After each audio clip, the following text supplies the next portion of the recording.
जिन लड़कियों के सीने पर तिल होता है वे लड़कियां बहुत पतिव्रता होती है ना। आपका क्या ख्याल है? मालिक के मुंह से ऐसे शब्द सुनकर तन्हा ने अपने सीने पर घूंघट ठीक करते हुए कहा, सर मुझे फाइल दो, मैं काम करना शुरू करती हूँ। बॉस मुस्कुराया और बोला, फाइल टेबल पर रखी है, आप काम करना चाहती हैं तो शुरू करें। जैसे ही तन्हा थोड़ी झुकी और फाइल लेने के लिए बाहर पहुंची, उसने देखा कि बॉस उसकी छाती पर वासना से घूर रहा है। तन्हा जल्दी से फाइल लेकर कमरे से निकल गई। जब तन्हा ऑफिस के समय के बाद भी काम कर रही थी, बॉस रघुनाथ ने उसके कंधे पर हाथ रखा और कंप्यूटर की तरफ देखते हुए कहा, ऐसा करने के बजाय दूसरे ढंग से करो। ये कहकर रघुनाथ ने अपना हाथ तन्हा के माउस वाले हाथ पर रख दिया। बॉस के इस तरह के अप्रिय स्पर्श से तन्हा को बहुत असहजता महसूस हुई। जैसे ही उसने खुद को छुड़ाने की कोशिश की, रघुनाथ ने एक गहरी सांस ली और कहा, आज शैम्पू किया इसलिए तुम्हारे बालों की खुशबू मुझे मदहोश कर रही है। बॉस की ऐसी गंदी बातें सुनने के बाद तन्हा ने बॉस से कहा, सर बाकी का काम मैं कल कर लूंगी। ये कहकर तन्हा के जाने पर बॉस ने कहा, तन्हा गधे की तरह मेहनत करके कोई बड़ा नहीं हो सकता और कोई बिना बुद्धि से बिना मेहनत किए भी बड़ा हो सकता है। तन्हा बिना जवाब दिए ऑफिस से निकल गई। जब तन्हा घर पहुंची और अपना थका हुआ शरीर बिस्तर पर रखा तो तन्हा की माँ कमरे में आ गई और चुपचाप उसके पास बैठ गई। तन्हा ने अपनी आंखें बंद की और अपनी माँ से कहा, कुछ तो बोलो माँ। माँ ने सिर झुकाकर कहा, आज मकान मालिक किराए के लिए आया था, पिछले महीने का किराया देने की बात कह रहा था। तन्हा ने कहा, ठीक है मैं कल किराया दूंगी। माँ ने कहा, समीर के कॉलेज की फीस भी देनी होगी।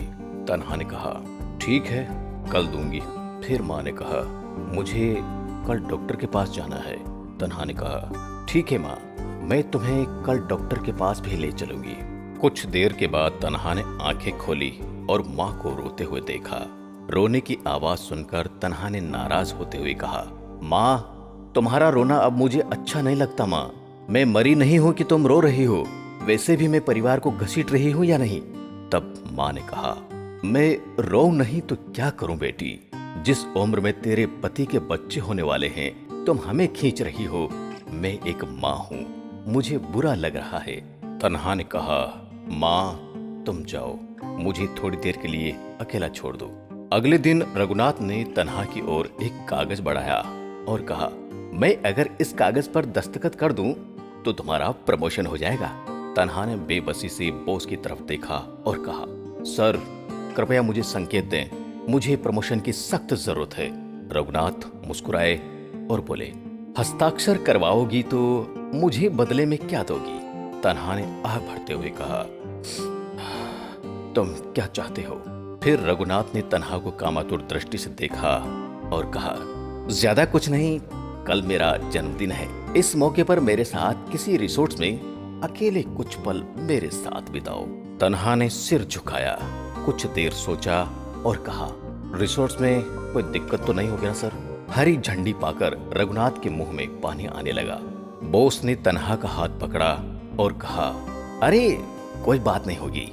तन्हा कुर्सी से उठ खड़ी हुई और बोली, ओके सर, सर ने मुझे एसएमएस से बताया कि कल कब आना है, मैं आऊंगी, लेकिन याद रखना बस एक बार कुछ मत मांगो और फिर कभी नहीं। तन्हा इतना कहकर वहां से चली गई। उसके दिमाग में एक ही बात चल रही थी, उसे वैसे भी प्रमोशन चाहिए, इतने कम पैसों से परिवार चलाना मुश्किल है।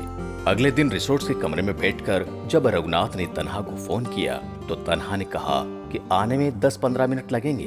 तन्हा को जब उसने पहली बार देखा था तब से ही वो खुशी से झूम उठा था, आज उसका सपना पूरा होगा। इन बातों के बारे में सोचते सोचते रघुनाथ के पसीने छूटने लगे। खुशी में अपने बदन के कपड़े उतारे और बिस्तर पर लगभग अर्धनग्न होकर बैठ गया और प्रतीक्षा करने लगा। ठीक उसी समय रघुनाथ ने द्वार पर घंटी बजने की आवाज सुनी तो उसने बोला, प्रिय द्वार खुला है, अंदर आ जाओ।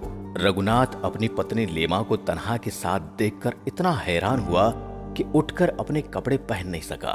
रघुनाथ की पत्नी लेमा ने आश्चर्य से देखा और कहा, क्या आप अपने जन्मदिन के लिए एक गुप्त पार्टी दे रहे हैं? तुम्हारे ऑफिस की लड़की मुझे यहाँ ले आई, लेकिन तुम यहाँ बिस्तर पर नंगे क्यों बैठे हो? तन्हा ने फिर बॉस की पत्नी लेमा की ओर देखा और कहा, ऐसे क्यों बैठे हो? तुम्हारे पति की एक निशानी के लिए मेरा प्रमोशन रुका हुआ है। आपके पति का कहना है कि वो तभी हस्ताक्षर करेंगे जब मैं उनके साथ कुछ पल अकेले में बिताऊंगी। मुझे प्रमोशन की सख्त जरूरत है, लेकिन मैं अपने सतीत्व की बलि देकर प्रमोशन नहीं चाहती। आप एक महिला हैं, आपको एक महिला की पवित्रता की कीमत समझनी चाहिए। इसलिए मैं आपको आपके पति को समझाने के लिए साथ लाई हूँ कि वो हस्ताक्षर कर दें। इतना कहकर तन्हा चुपचाप कमरे से निकल गई। अगले दिन बॉस ने तन्हा को बुलाया और गुस्से से भरी निगाहों से चिल्लाया, अब तुम्हारे पास नौकरी नहीं है। फिर तन्हा मुस्कुराई और बॉस की आंखों में देखा और बोली, अपनी आवाज नीची रखो। तुम कौन होते हो मेरी नौकरी खाने वाले? मेरे प्रमोशन के कागजों पर दस्तखत कर दो, नहीं तो मैं तुम्हें नंगा बैठा ये वीडियो भेज दूंगी और तुम्हारी नौकरी खा जाऊंगी। अगर आप महिलाओं को भोग की वस्तु समझते हैं तो आप बहुत गलत होंगे। तन्हा की बातें सुनकर बॉस के पसीने छूट गए। तन्हा फिर मुस्कुराई और उग्र आंखों से देखा और कहा, आज के बाद मैं तुम्हारी आंखों में ये डर देखना चाहती हूँ।